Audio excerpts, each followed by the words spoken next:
Welcome back to Succession Stories. Today, my guest has the best podcast name. Why is that? It's C Suite Sherpas. We were fast friends, I tell you. I had said, you have to come on my show. He's an author. As I said, he's a podcast host. He's a serial entrepreneur who's going to share the ups and downs with us. He's an investor, business advisor, and he's got a diverse background spanning more than 30 years across a diverse list of industries around the world. He has started and exited half a dozen companies throughout his career. He's the co founder of the Optimum Performance Network, and he guides business owners on their journey to successfully exit their company. Brian Marshall, welcome to the show. It's great to be here. Thanks for having me. Yeah, we met at the Value Builder Conference. And like I said, with the name of your podcast, I perked right up and I was listening intently anyway in your session. You were a wonderful speaker talking about sales strategies. And here we are at this Value Builder Conference. We're both attuned to what makes businesses more valuable and transferable for owners. So I always love having guests like that. But when you said the name of your show is C Suite Sherpas, I just thought, aha, we have a kindred spirit. I want to ask you, Brian, right out of the gates, why the question for a family business of how were the holidays? Why is it such a dreaded question?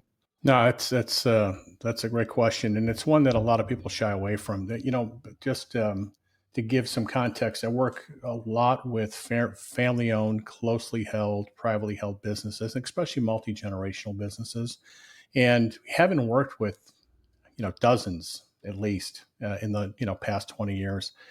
The one thing that always pops up when you have let me even back up a little bit. Let's acknowledge every family is dysfunctional. Okay, we just came off the Easter holiday, so if we got together with family, there's stuff. There's always stuff going on. Now, when you layer on top of that a business and all the stress associated with business, it amplifies the dysfunction and it shows up for families when I say to them, "So tell me about the holidays. How was your holiday?" And they shake their head going, "Oh, I can't stand getting together with and then fill in the blanks, with my parents, with my brother and sister, with my cousins, whatever the case might be." And I asked why that is. They said, because, we don't get along. And of course, they all have stories about how the other person's the reason why the business is tough. But they all buy into the idea that family dysfunction and dysfunctional relationships in business is just something you have to deal with. And the reality is it's not true. And so, we kind of jokingly talk about our goal is to make the holidays great again. Kind of a little play on, another Yeah. person who likes to use that phrase. And that usually riles people up and either gets them talking about, how they feel about that subject. But the idea is that the holidays are they really symbolize the disharmony or harmony that a family has. And you can tell a lot about just asking that question. You really can't escape the business if it's the family enterprise, the enterprise of the family, when you're having the Easter dinner, the Thanksgiving, the Christmas, or the other holidays. It's ever present. And it can be so stressful if we are experiencing dysfunction. We can't escape it. We come to our homes for relaxation, and now Johnny or Jane is there, and oh man, right? It just is facing us once again. It is a interesting situation. Do you find that there's any common themes around the dysfunction? I think number one that I've seen is communication or lack thereof. Yeah. Yeah, one of the things we specialize in, and it's funny because I look at my whole career. Nothing was ever planned looking forward. It only looks like a career moving when I look backwards, right? Well, the same goes true with the offerings that we have, the things we help our clients with. I never really signed up to be a family counselor. That was like if you know my personality, I'm analytical. I'm about results. I don't have a lot of patience for stories and for whining and complaining. Ironically, I spend most of my time through a not-for-profit I created and through this business dealing with family issues, dealing with stories. And number one, it's always about communication. Communication is the number one reason why there's dysfunction amongst human beings. We don't know how to communicate.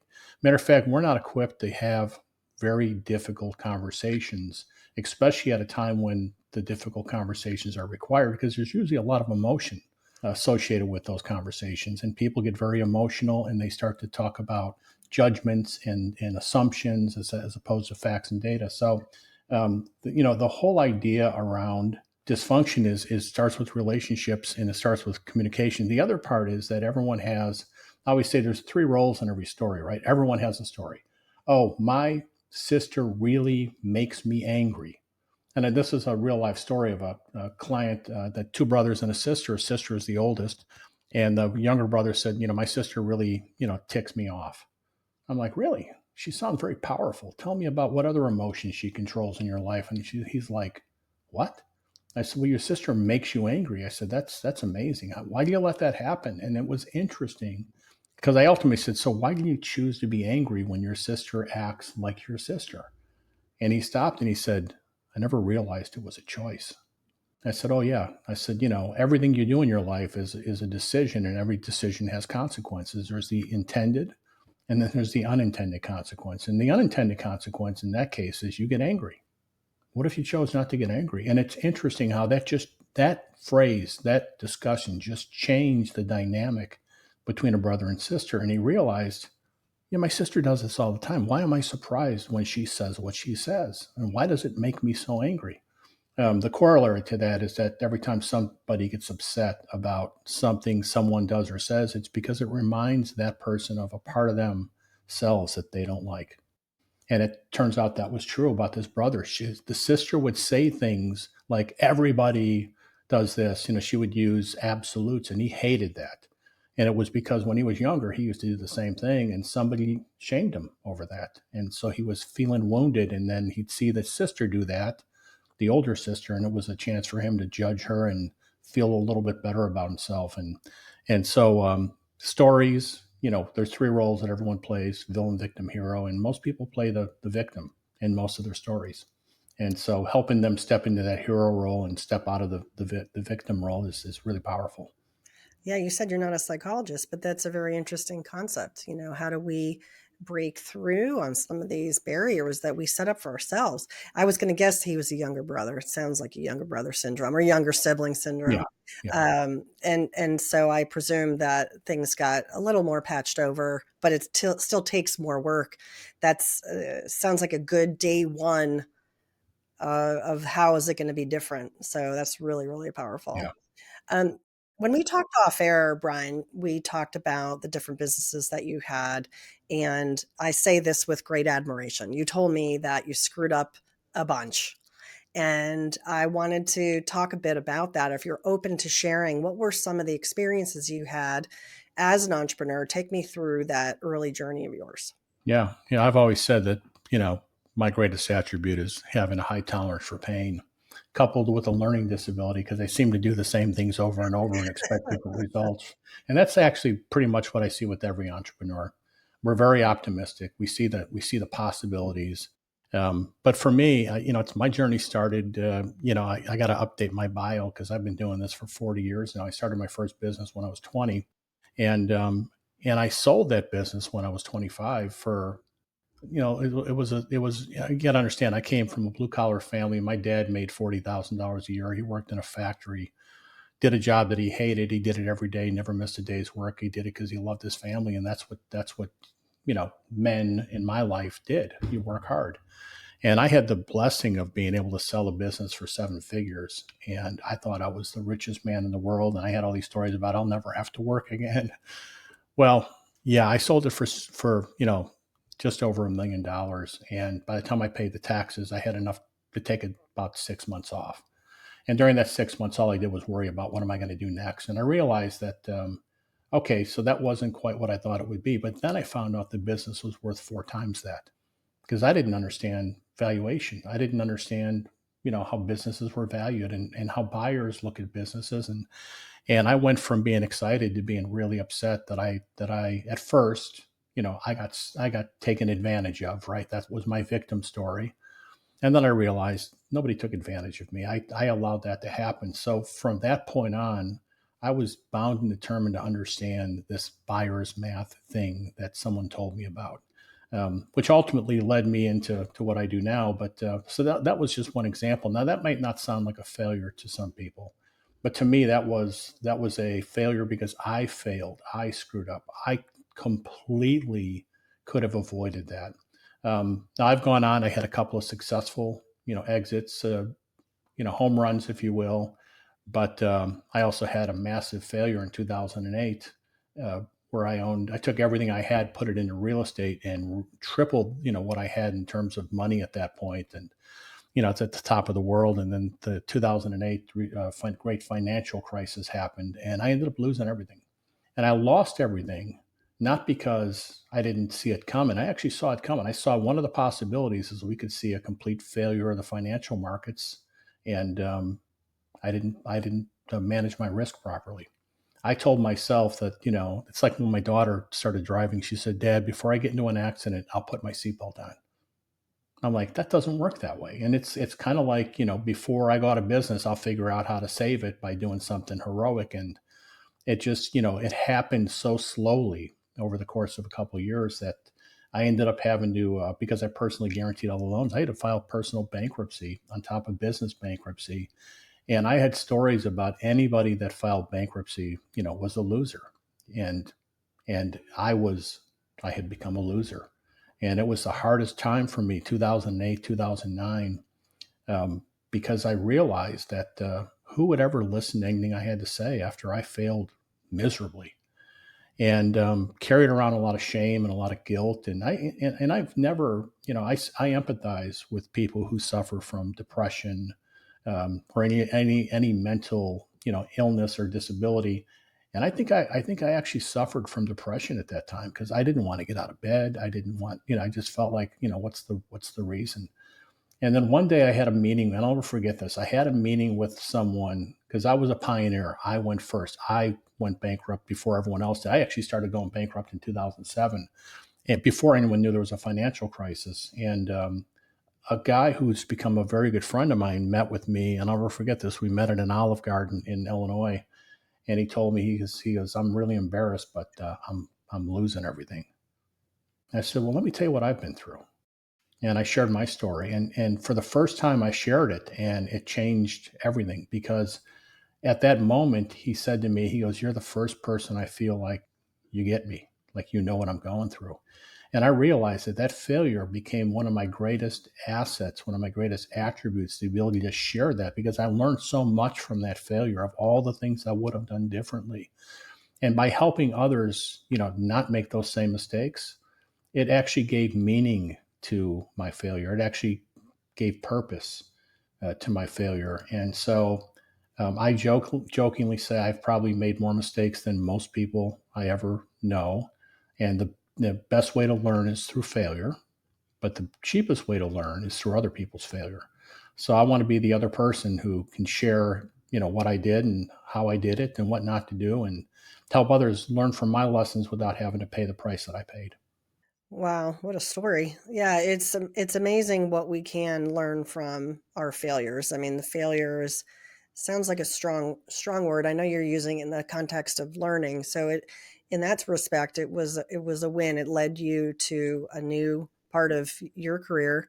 How long until you could get out of bed? It sounds like you went through the emotional loss of and as well as the financial loss.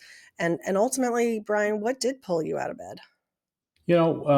Ultimately, what got me excited was when I realized, when I stopped thinking of myself as a victim.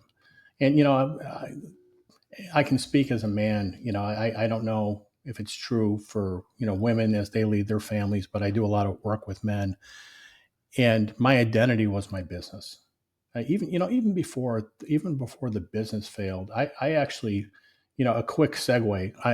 I sold a company when I was 35 years old, and I took 5 years off because I had been working, since I was 20. I'd been working 80 hours a week nonstop.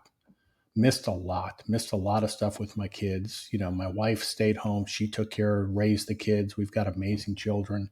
And the trade was I would focus on making money. Well, there was never enough money as far as I was concerned. So I was always wanting a little bit more. And, for me, what really woke me up was when I realized that I wasn't alone, that this was not something that was unique to me, because my story was this was just something I did. And when I started to realize a lot of other people suffer from the same thing, and that's when I started going to the gym and I started working out. Then I started meeting with other business owners, and they're saying that they were having the same problems, or they almost went out of business, or they're in the verge of going out of business, or they made this mistake. And I realized that we're all going through the same thing, but nobody's talking about it. I would meet with people, say, how you doing? They're going, oh, I'm doing great. And then I'd find out later on that they're not doing great. And I thought, what's keeping us from sharing the truth? And it's shame, it's woundedness, it's stories. And I became fascinated with psychology and understanding, what is it about people that, we put these masks on, we pretend.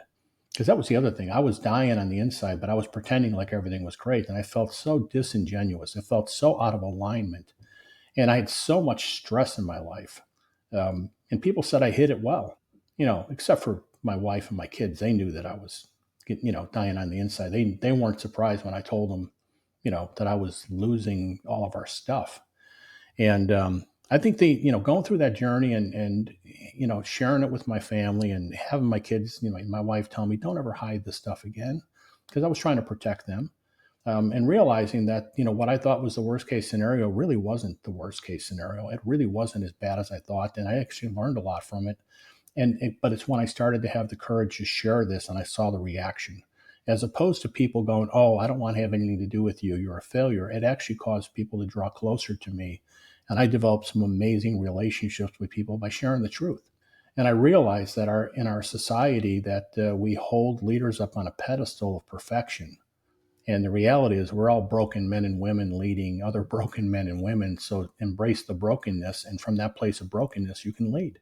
And that's what set me on my leadership journey, that the ability to start teaching people that there's a better way, a healthier way to go through life, and just own what's going on and be honest about it. And if people don't accept you for who you are, then that's their issue. That's their work.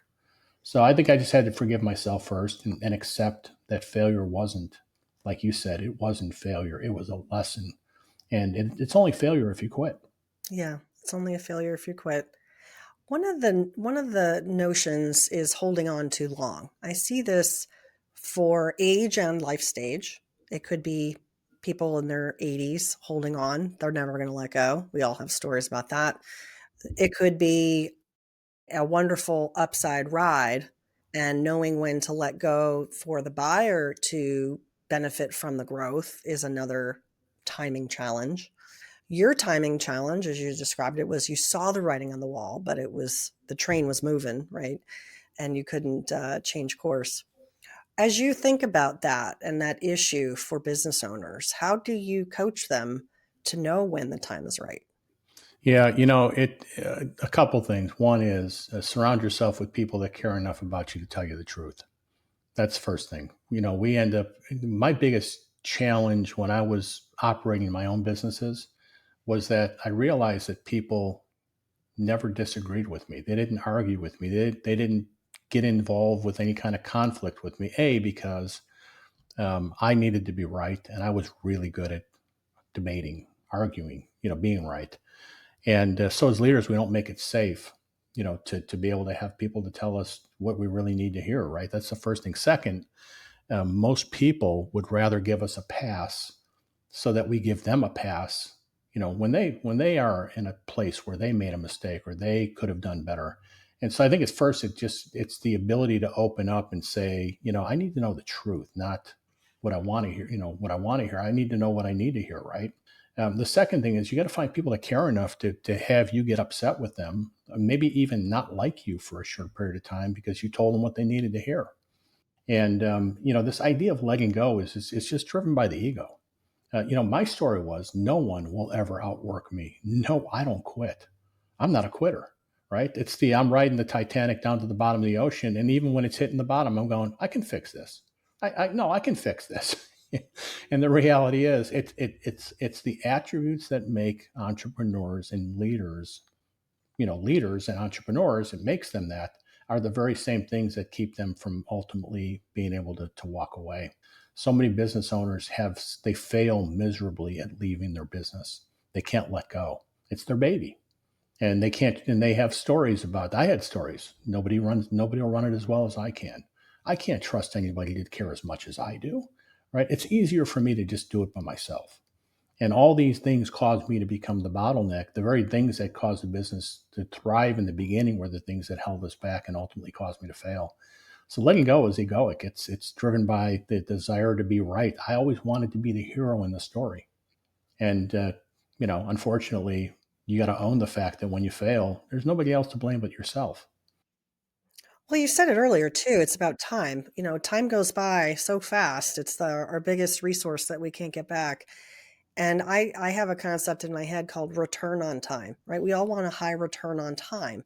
And if our business is keeping us 80 hours a week and we're missing the important parts of our lives, we can't get that back. I was in a workshop last week, and one of the CEOs is in his 30s, and he's like, "Well, I'm in my 30s. I'm building my business. It's only been a few years. I'm not anywhere ready to think about transition." And I said, "Well, great. Tell me just a little bit more about yourself. Are you married? Yes. Do you have kids? Yes. How old? Young. 3 and 1. Your parents still alive? Sadly, no. Siblings? Yes." I said, "Well, that paints a picture of you outside your business. Are you going to wait 20 years to finish painting out that picture so that you have an off ramp from the business to something else, or you have an on ramp to the other parts of your life?" No, I'm not going to wait that long. Okay, good. Right. So, point made. I think that's the misnomer in when you and I talk about building our life and building our business, and how do we have these things coexist. So yeah, you have your business is your baby. Great. You admire it, you love it, you feel attached to it. That's amazing. But it can exist without you, right? You don't have to be the one that knows exactly where to kick that machine. Others can learn where to kick the machine too. Um, I think that is a really big reason why company owners hold on too long, right? They just don't have that identity built up outside the business. What are you thinking about and with your clients and advising them, Brian, to say, "Hey, here's an identification of a problem, and then here's what you can do about it." I want to go back and address something you said first, and then I'll answer that question. The I think the biggest challenge that I see with business owners, client, people that I work with, is that they don't know they've been told that they're supposed to have balance. This misnomer of work life balance, which I think is something that applies to employees. You have a job, you do your job, you trade your time for money, you go home and you shut that off, you turn it off. The reality is business owners can't, don't, and they're not built to do that. I challenge you to tell me when a business owner is working and when they're relaxing. It looks exactly the same because it's always going on in their head. There's always some thought process, right? I worked 80 hours a week. My kids used to come visit me at my office on Sunday, and we had lunch together. That was our quality time. Um, and I found that it's really not about balance; it's about harmony. One of the hardest things to do when you have the freedom to be a business owner is to take time off. Like today is Monday. My wife, she runs a retail organization. She's off on Monday. I'm taking this afternoon off, and we're going to go hang out and have some time together. It doesn't matter what day of the week it is. It's the same thing with vacations. We don't take vacations to escape life. We just go spend time together somewhere else where maybe the weather's a little nicer or the scenery's a little nicer. So I think the idea of harmony in life is more important than this idea of balance. So that's the first thing. The idea of identifying problems, it always comes back to the fact that we want to blame others for the things in our life that aren't going right. We make decisions, and this is the root. It's about integrity, and it's one of the things I teach my clients, and again goes back to the men's ministry slash not for profit. Is we talk about this idea of integrity. Integrity is that your thoughts, your actions, and your words are in alignment. Even if you say, "I don't like you, I don't want to talk to you, leave me alone," you're being honest, and you're actually in integrity. And so this idea of integrity is when someone says, "How are you doing?" and you're thinking, "I'm dying on the inside," but you're saying, "I'm fine." You're out of integrity. And if you ask why is that happening, it's because we're proud, because we don't want to admit that we have issues. And then more importantly, we usually blame people for our mistakes, right? We make decisions, we don't own the consequences, and then we want to blame other people. And our society kind of promotes that, right? Everyone's a victim and it's not your fault. But the reality is, what I help owners do is step into integrity and own the decisions you make. So when you chose to be unhappy, when your sister does that and you're choosing to be unhappy, why are you choosing that? And they realize it's a choice. It's unconscious. And so this idea of one of the things I always talk about is that I help my clients become consciously incompetent. So when I first meet people, they don't know what they don't know. So my job is to help them know what they don't know, and then from that place, they can't stand being the same. They want to change, right? They don't know what to do, and that's what they usually hire us to do: is take them on that path, lead them up that mountain. This is the idea of the Sherpa. They're climbing the equivalent of Mount Everest, and they need someone to guide them up there. Sherpa isn't a great financial advisor. It's very specifically an expert who knows how to get you up and down and back, which is important, up the mountain and down the mountain again, because they've done it 1,000 times, right? And that's what we all are, is we're Sherpas in our business. Getting somebody to actually acknowledge they need help and they don't know what they're doing is the hard part. And unfortunately, as humans, we usually wait till there's a crisis. Very, very seldom do we do the enlightened leadership thing where we actually fix a problem before it shows up. And so unfortunately tend to have to wait till there's a crisis, help them understand what caused the crisis, and then we talk about how do we fix that. So anyway, that was a long-winded answer. I'm not even sure if I answered your question now that Of I'm. course you did. No, that's amazing. It's also leading into where I wanted to talk about what you do today. So you've been on this journey as an entrepreneur, you've been working with clients. Tell me a little bit about your practice, Brian. Yeah, so Optimal Performance Network is a collaboration between myself and a few other folks like me who've worked and owned businesses and sold businesses and exited businesses, made a lot of mistakes, and we want to help people. I love to help people, and my partners love to help people. We're at a place in life where we want to serve. Being up on stage and being the guy or the gal, been there, done that. Not really, don't want to do that anymore. So we do three things. It's very simple. One is we help business owners have an end game plan. And that end game plan might be, I never plan on selling the business, but I'd love to have the option if I need to. Because all the things you need to do to sell a business are the same things you need to do to become a passive owner. I have a client that I worked with that has failed at leaving his business and becoming the chairman of his business and putting somebody in charge. And he went through a couple of leaders, but he couldn't let go. So he hired us to help him step away and do that. So having that end game plan and the strategy that goes with that, that's first. Second is optimizing their planning and execution systems, the results. Do they have the measures in place? Do they have the systems in place? Do they have the ability to track what they're doing? Are they being honest about what they're doing? Are they setting goals and so forth? We got a dog in the background. It's okay. I love dogs. It adds flavor to the podcast. So the second thing we do is we help them with strategy and execution. Now, that's not exciting, but it's important. It's about the results. The last thing we do, which is the most important for me, is building cohesive teams. It's about building high performance teams, whether they're families or their leadership teams are going to take over the business. The number one reason why entrepreneurs and owners don't let go is they don't trust their team. And it comes down to the first dysfunction is a lack of trust. They don't trust. So we actually have a system that we follow where we actually take them through lots of exercises and assessments and help them recognize that there are trust issues. And if they don't trust each other, then they don't have ideological conflict. Conflict is it's the catalyst for change, for innovation. Yet most people avoid disagreement because they're like, hey, everyone needs to get along. When the reality is, I came from Silicon Valley where we used to argue about ideas to make them better. And then we all go off to lunch and like we're best friends, and people look at that like, what the heck just happened? You guys are yelling and screaming. And now you're going off to lunch like your best friends. We said, yeah, we're beating the idea up to make it better. We're not beating each other up. So having healthy conflict is the second area, and then healthy conflict then leads to making commitment. Because there's this idea that, hey, I'll support you, but I'll be the first to tell you that I don't think this is going to happen, and I'll tell you I told you so. It's not acceptable. Either you're all in or you're not part of the team. And so this idea of being able to commit to something you just argued against as if it was your idea is really important. And so teaching them how to do that is important. And then lastly, accountability is the key. Most people don't want to hold each other accountable. And I need to be held accountable. This was the biggest problem I had is no one would ever call me out on my BS. I'd say I was going to do something, I didn't do it, and nobody would say anything. I'm thinking, what the heck? I mean, we all need to be held accountable. And if you do all that right, the byproduct of that is you'll get great results. But everyone wants to focus on the results, and they've got it backwards. And the results are the byproduct, right? So teaching them a framework to be able to do that and taking them through that process is what we do. Now this takes a couple of years. This is not something you don't do a weekend, a 2-3 day workshop offsite and things are changed. It's a long term. It's like hiring, someone to help you work out, personal trainer, and wanting to be in the best shape of your life. It doesn't happen overnight.